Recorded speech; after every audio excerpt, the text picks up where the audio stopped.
যে কর্মসূচি, সেই কর্মসূচির অংশ হিসাবে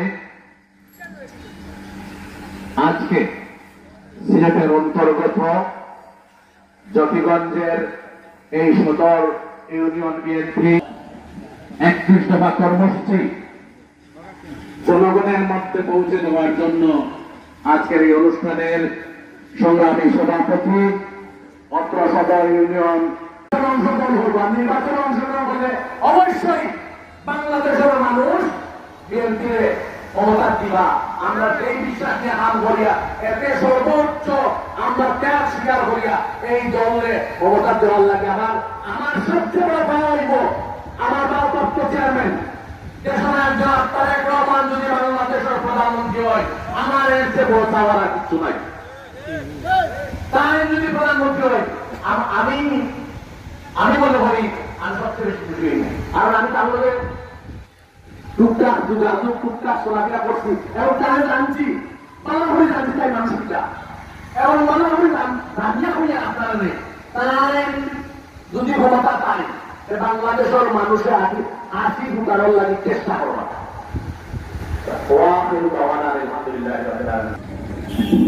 সভাপতি বর্তমানে আহ্বায়ক জাকির হোসেন মঞ্চে অবসরে রয়েছেন।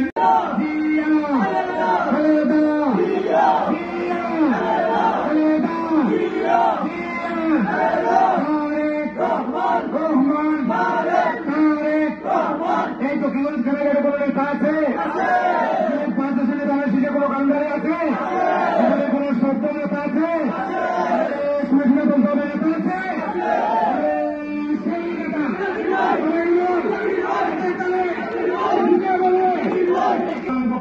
ধারণ করে সভাকে সফল করেছেন, সেজন্য আমি ইউনিয়ন বিএনপির পক্ষ থেকে আপনাদের কাছে কৃতজ্ঞতা জানাচ্ছি এবং সাথে সাথে আজকে সবার কাজের সমাপ্তি ঘোষণা করি। নিজের মাতাগান্ধী নষ্ট এমপি করেন নাই। হক সাহেব জকিগঞ্জে যা করেছিলেন এক ব্যক্তি এখন উনি কাউকারি করছেন, বাটপাড়ি করেছেন। বহুত নেতা আমি দেখছি আর 4 বছর হয়েছে জকিগঞ্জ নাম করেন না। সবাইকে কিছু বলতে হবে, মার্কা আছে এই জকিগঞ্জের পক্ষে কোনো মার্কা আছে? সেই মার্কা সবাই হলো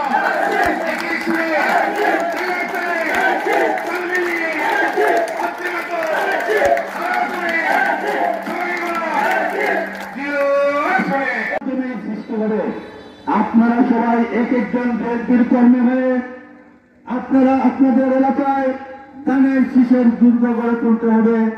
এই প্রত্যাশা রেখে আমি আমার বক্তব্য শেষ করছি। আসসালামু আলাইকুম। বাংলাদেশ সরকার জনাব তারেক রহমান জিন্দাবাদ। ধন্যবাদ।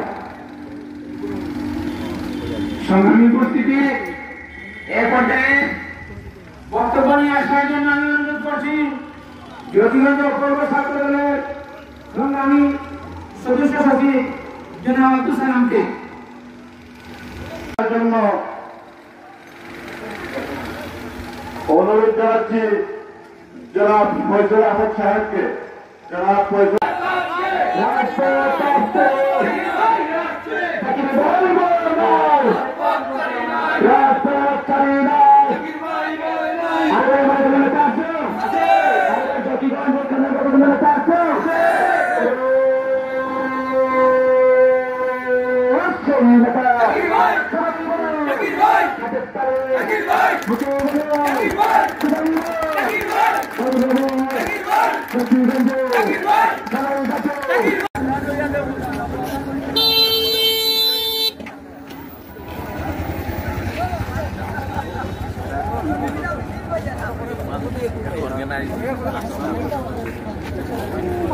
আমরা যখন ছাত্র রাজনীতি শুরু করি তখন জাকির ভাই বাংলাদেশের ছাত্র রাজনীতি সফলভাবে সম্পন্ন করে বিদেশে জীবিকার তাগিদে পাড়ি জমিয়েছিলেন।